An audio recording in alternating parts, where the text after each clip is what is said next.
nos vamos a quedar con esa imagen impresionante que decíamos que seguramente y habitualmente no solemos ver, pero sí que valoramos el trabajo de nuestros sanitarios. En este caso, desgraciadamente vemos a muchas ambulancias ir volando por las ciudades, por las calles vacías, y ahora nos damos cuenta de por qué hacen también su trabajo, porque van muy equipados y muy bien protegidos. Bueno, hay que tener en cuenta que ellos son la primera línea de combate y los que más expuestos están a probabilidades de grandes cargas virales. Hay algunas acciones médicas, por ejemplo, intubar o extubar, que generan fluidos, que generan aerosoles, donde la carga viral de una persona que viene grave, además, porque si va en ambulancia o va a una UCI es que ya tiene una carga viral muy grande, es muy elevada. Y en esos actos hay un grave riesgo de contagio. Por eso es tan importante precisamente que ese personal sea el más protegido. Y decimos, Estanislao, hay que minimizar, porque luego decía, claro, hay algún positivo, el bicho es invisible, hay que minimizar sin volverse loco, lo decía él mismo, en casa no nos volvamos locos, hay que limpiar, hay que mantener unas pautas, pero evidentemente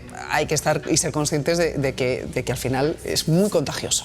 Sí, sí, es un virus que no es tan resistente a permanecer durante mucho tiempo en las superficies, pero pues podemos estar hablando de horas o incluso, dependiendo de la superficie y la cantidad de virus que se deposite sobre una superficie, pues incluso un día o algo más de tiempo. Entonces hay que tomarlo con respeto. Sobre todo, Estanislao, con todo lo que estamos viviendo nos hemos dado cuenta, por ejemplo, de algo tan sencillo como la de veces que nos tocamos la cara casi sin darnos cuenta.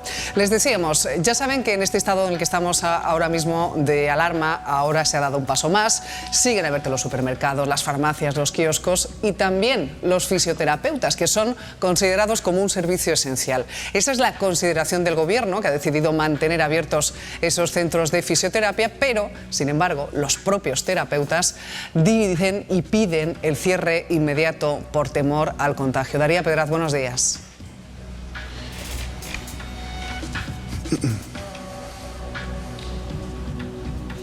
Buenos días, María. Sí, piden el cierre ya que aseguran están en una situación indefensos. Aseguran que el contacto es muy directo con los pacientes y que los contagios se podrían multiplicar. Nosotros ahora mismo estamos en una clínica en Madrid. Nos acompaña Arturo, su propietario, que nos contaba que están en una situación muy complicada. Buenos días. La verdad es que estamos en una situación bastante complicada porque por la idiosincrasia y la forma de nuestro trabajo es prácticamente imposible mantener el metro de seguridad que han recomendado, así como mantener la suficiente responsabilidad sanitaria tanto con nuestros pacientes como con los profesionales que trabajamos en esta clínica. En nuestro caso somos 5 profesionales que trabajamos diariamente y se nos hace muy complicado el poder mantener las suficientes medidas sanitarias como para evitar posibles contagios.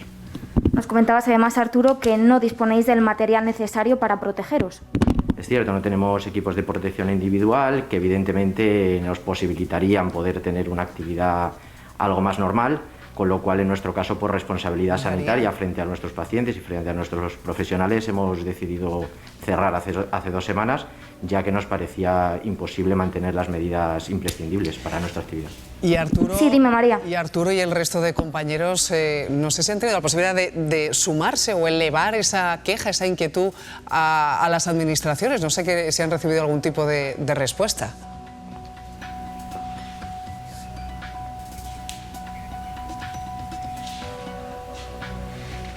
Sí, me pregunta María desde Plató si habéis recibido alguna respuesta de Sanidad.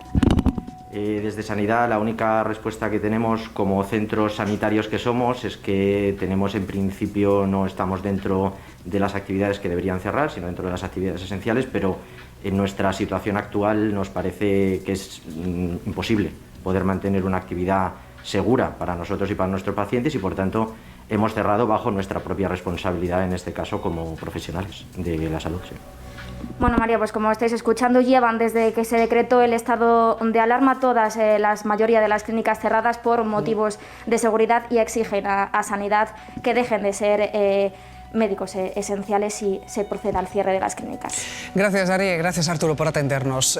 Estos cacharritos, la tecnología en general está siendo para muchos el mejor aliado durante este confinamiento. De hecho, está posibilitando que familias y enfermos puedan llegar a charlar un ratito, aunque sea a través de una pantalla. Mire, le llamo para darle una buena noticia, ¿eh? Mire. Hola, Olivia, que los quiero mucho. Muchas gracias. Hola, yo soy Susana. Qué lindas son estas chicas de aquí, de verdad. Bueno, mañana... Mi hospital, el Hospital del Mar. Mañana hacemos otra conexión sobre la misma hora, ¿vale? Sí. Chicos, venga, un beso muy fuerte, un besazo. No es lo mismo que verse, que tocarse, pero menos da una piedra, que decían en mi casa. Eso se debe, lo que acaban de ver, en medida a iniciativas como la de Esther. Ella tiene muchísimos seguidores en redes sociales y los ha aprovechado para llevar adelante esa iniciativa de conectar precisamente a pacientes con sus familiares a través de videollamadas. Esther, muy buenos días. Hola, muy buenos días, ¿qué tal? Además, creo que has tenido la ayuda de una empresa de telefonía que estos días nos están dando la vida. ¿Cómo se te ocurre a ti toda esta idea? Sí, pues bueno, la verdad es que vi algo parecido en Italia, no sé si vosotros lo habéis podido ver, y yo pensé el domingo de la semana pasada, no sé cómo, pero lo vamos a traer. Entonces, como tú dijiste, lo publiqué en redes sociales y pues tanto La Vecina Rubia, Tomás Páramo, Muy Médico, bueno, perfiles de sanidad que están también relacionados me quisieron ayudar. Como has dicho, nos han dado más de 2.000 dispositivos, la empresa Más Móvil. Hoy yo acabo de entregar a residencias de la zona norte unos 30 dispositivos y la verdad es que, no sé si lo veis en redes sociales, la gente se nos ponen hasta a llorar porque parece algo muy básico, pero es alucinante. En los hospitales la gente lleva incluso semanas sin ver a sus familiares. Esther, es que la soledad pesa, ¿eh? Y más esta sensación, como decía, es verdad que no va a suplir una pantalla, un abrazo, una caricia, un beso, la caricia, pero es cierto que uno necesita mirar a los ojos y ver a los suyos. Eso es emocionante. ¿Cuál es la situación más bonita que os habéis encontrado? ¿Cuál es la que te han contado que te ha emocionado más? Pues bueno, la verdad es que yo estoy yendo de voluntaria también a hacer las videollamadas los días libres y las estamos viviendo nosotros mismos los sanitarios. Podría contarte cientos, realmente son personas que acaban de salir a lo mejor del proceso de sedación de una intubación, sí, y no solo no saben nada de su familia, sino que evidentemente no les han visto. Entonces, bueno, pues el sábado pasado, un paciente que llevaba 6 días intubado, le extubaron, fuimos a verle, hicimos la primera llamada con su mujer, que llevaba entre todo unos 9 días sin verla, y yo la verdad es que lloro con ellos también, porque se te ponen los pelos de punta. Para ellos, como digo, parece un simple gesto. Hay algunos que a lo mejor tienen su móvil pero no tienen datos. Claro. Hay personas mayores que no llevan sus dispositivos. Muchas veces cuando la gente ingresa no lleva el cargador, no lleva las cosas que precisa, y luego realmente les estamos aislando absolutamente. Es una situación que no hemos vivido jamás, que nunca se había dado, aislar de este modo a tantísimos pacientes. Claro, y es excepcional. La verdad es que es alucinante. Excepcional la situación y excepcional las personas como tú. Esther, gracias de corazón por mover iniciativas como estas. A ver si entre todos seguimos ayudando y sobre todo sumando, que luego lo que viene después todavía nos va a hacer poner en marcha el ingenio todavía más, porque tendremos que ayudar muchísimo más a los demás. Un placer, Esther, gracias. Eso es, muchas gracias, hasta luego. Un beso gigante. Estanislao, decíamos la importancia de que muchas familias están durante muchos días sin ver a los suyos, pero es que estamos hablando de una enfermedad, en este caso de un virus, que tiene una impresionante carga viral. Sí, eso de la carga viral estaría bien que lo entendiese la gente lo que supone, ¿no? Cuando están tomando muestras para ver cuánto virus tenemos en la nariz o tenemos en la garganta, estamos hablando de que detectan, por ejemplo, o puede haber una cantidad de en torno a 10 a la 9 partículas por mililitro. Se suponen pues 1.000 millones de virus en un mililitro, 1.000 millones de partículas virales en un mililitro. O cuando uno está tosiendo... De la importancia de la distancia social. Una cosa es la distancia, también otra es la cantidad. Claro. O sea, por poquito que quede en una superficie, por poquito que nos llegue, ese poquito, dependiendo del paciente, lo débil que esté, te puede enganchar. Eso es. Bueno, les hablábamos no solo de la parte más personal, más sensible, sino que también después muchos están pensando, los que están en casa, en la parte más económica, los problemas que pueden venir después de quedarse sin empleo, de haberse acogido a ERTES, de tener que pagar pues recibos, alquileres.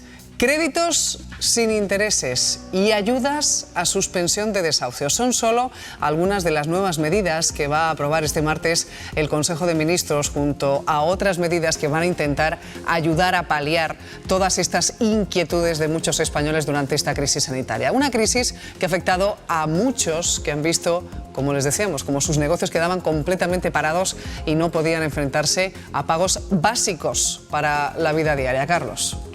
Junto a esas ayudas contra la violencia de género y a aquellas víctimas de trata y de explotación sexual que ya adelantábamos ayer aquí en Televisión Española, el Gobierno podría aprobar hoy ayudas al alquiler de los locales, también a las empleadas del hogar y a aquellos desempleados que no reciban ningún tipo de prestación. Además, el Gobierno estaría estudiando la posibilidad de aprobar una moratoria en las cuotas de los autónomos y las pymes. En cuanto al alquiler de las viviendas, el Consejo de Ministros va a prohibir los desahucios de las viviendas durante los próximos 6 meses y durante ese periodo, también durante los próximos 6 meses, se van a prorrogar automáticamente los contratos de alquiler que hayan vencido o que vayan a vencer durante esta crisis sanitaria. En cuanto a ese alquiler de las viviendas, estas medidas van destinadas a las personas con vulnerabilidad, por ejemplo, aquellas que tengan que aportar más de un 40% de sus ingresos a pagar esa cuota del alquiler.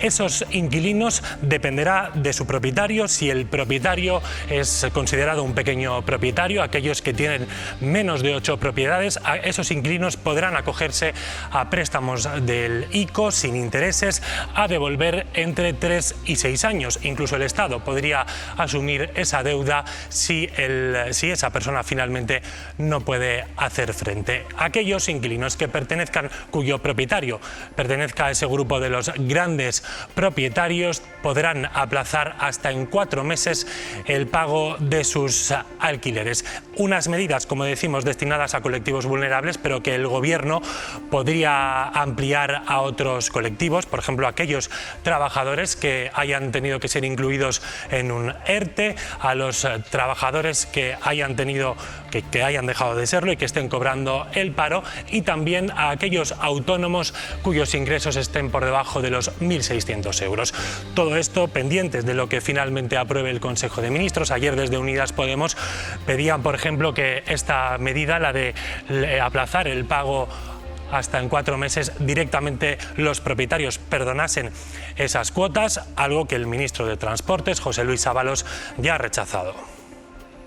No estamos hablando de condonaciones, sino en todo caso de incentivos, reestructuración de deuda, en fin, de varias circunstancias muy referidas a las situaciones personales, a las situaciones de vulnerabilidad. Después del Consejo de Ministros conoceremos en detalle todas las medidas tomadas, pero aquí hay varios actores.